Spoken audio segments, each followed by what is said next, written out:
Olá, seja todo muito bem-vindo mais uma vez no canal de Lições Bíblicas com Rose, para podermos nós estar trazendo neste dia nosso terceiro e último tópico da nossa lição de número 2 deste primeiro trimestre de 2023. O assunto da nossa lição fala a respeito do avivamento no Antigo Testamento. E a nossa leitura de hoje ela se encontra em Êxodo, capítulo 19, verso 16, e eu estarei lendo aqui para todos, como de costume. Diz assim a palavra do Senhor: E aconteceu ao terceiro dia, ao amanhecer, que houve trovões e relâmpagos sobre os montes, e uma espécie de nuvem e um sonido de buzina muito forte, de maneira que estremeceu todos os povos que estavam no arraial. Amém? Aqui é a presença de Deus, a manifestação do poder de Deus ali, né? Sabemos que o nosso Deus é poderoso, e se você crê realmente no Deus a qual você serve, este Deus do qual estamos falando, você será poderosamente abençoada ao decorrer desse trabalho, amém? E eu te convido para nós ir para o nosso terceiro e último tópico desta lição neste dia. Vamos lá? Então, aqui o nosso terceiro e último tópico 3 desta lição de número 2 do primeiro trimestre de 2023 diz o seguinte: o avivamento e a palavra de Deus. Ponto 1. A palavra de Deus corrige. No Novo Testamento há um padrão de culto a Deus de decência e ordem. Como diz o apóstolo Paulo: que farei, pois, irmão, quando vos ajuntais, cada um de vós tem salmo, tem doutrina, tem revelação, tem língua, tem interpretação. Faça-se tudo para edificação. 1 Coríntios capítulo 14, verso 26.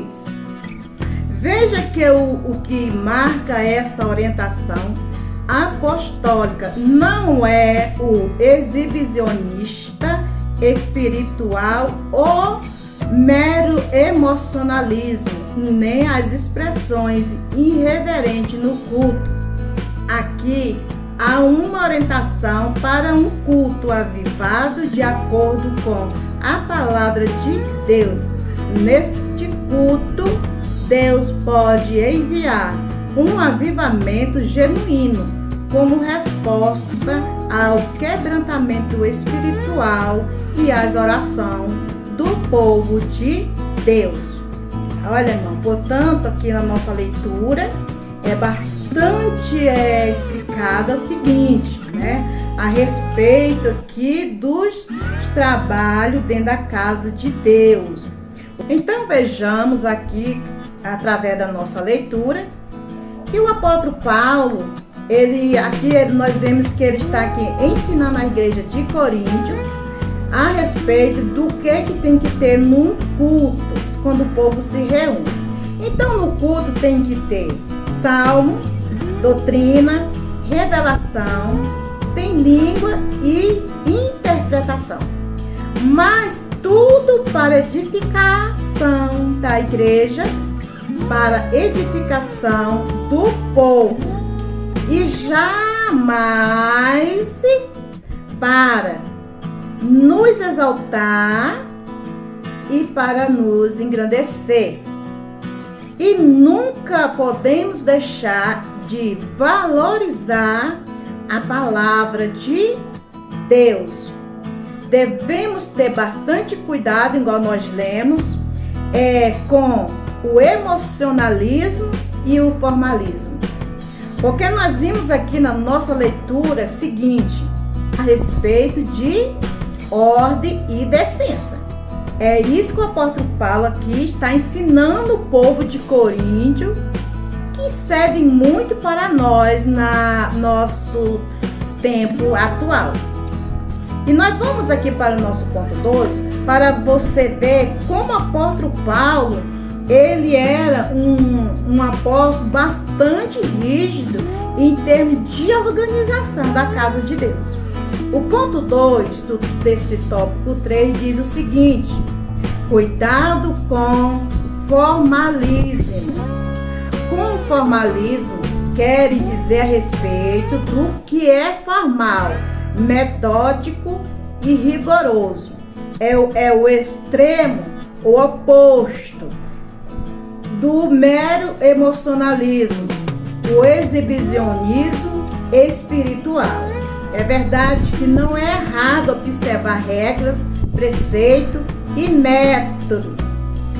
No entanto, o formalismo assume uma característica negativa, quando o cuidado é o zelo pelo que é formal, sobrepõe a necessidade espiritual da igreja. Ora, quando Deus envia um avivamento espiritual, o Santo Espírito tem liberdade na igreja. Aos corações estão sensíveis à voz de Deus. Os dons espirituais atuam de maneira abundante. A atmosfera espiritual muda o ambiente. Deus age em favor do seu povo. Tudo é feito de acordo com a palavra de Deus para a edificação dos santos. 1 Coríntios, capítulo 14, o verso 26. Se é que os nossos inscritos, nossos amigos estão entendendo que o apóstolo Paulo está falando, né, a respeito, né? O cuidado com o formalismo. Vejamos duas coisas que é recomendado, que não é bom, que o apóstolo Paulo diz para a igreja, e eu diria também não é bom para ninguém, porque não adianta um avivamento somente emocional, emotiva, por questões mesmo, né, de emocionais.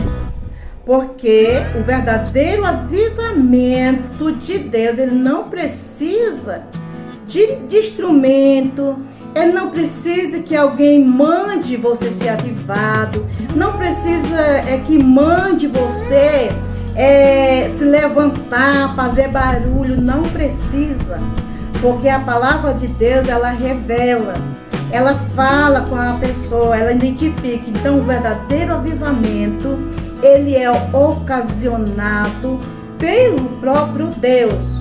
Porque o verdadeiro avivamento, ele é ocasionado pelo Espírito Santo de Deus.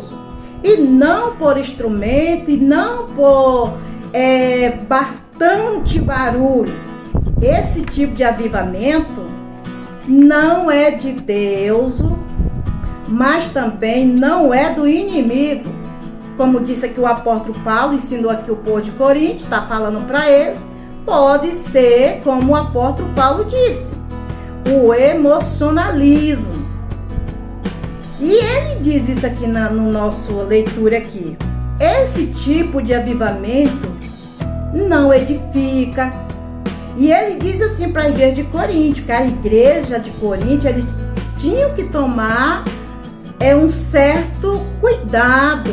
Precisamos, é necessário que nós temos maturidade, né, espiritual, também para identificar até mesmo quando é Deus, quando não é Deus.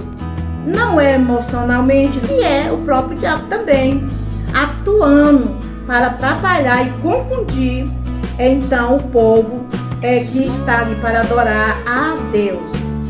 Então, vejamos, porque às vezes tem que ter o discernimento, né? Como a palavra de Deus diz, tem que ter língua, e se tem línguas estranhas, tem que ter o discernimento, para que possa ser interpretado o que aquelas línguas estão dizendo, e isso é um dom. Você não faz curso para interpretar a linguagem de Deus, não.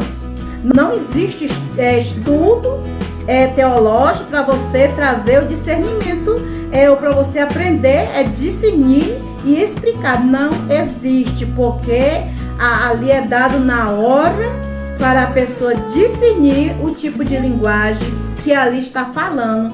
É da parte de Deus.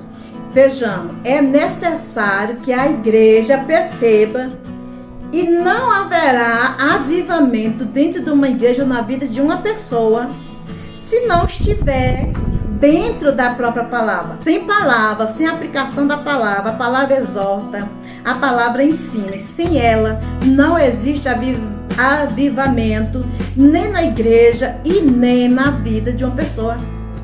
Não adianta. Tem que ter a palavra poderosa, que liberta, que identifica, que muda o ser humano. E vemos que existe trabalho que a palavra só é lida na hora da pregação e é um tempo muito curto. Não dá tempo nem de explicar a palavra. Já está na hora de terminar. Vejam o quanto que o povo perece por falta da palavra. Então, meus amados, ponha em prática, leia a palavra de Deus e ponha em prática a sua vida conforme a palavra de Deus. Porque nós não podemos contar com mais ninguém a não ser exclusivamente com Deus e a sua palavra. Mas a igreja tem que despertar que a palavra é o alicerce de todos aqueles que querem se afirmar e ser avivados. Então fica com Deus, eu te desejo um ótimo final de semana e se Deus permitir estaremos trazendo aqui também a lição de número 3 do primeiro trimestre de 2023. E fica aqui conosco, compartilhe se você achar que esta palavra pode ajudar alguém que se encontra, às vezes, precisando ter um avivamento de verdade. Amém? Deus, obrigado pela sua presença.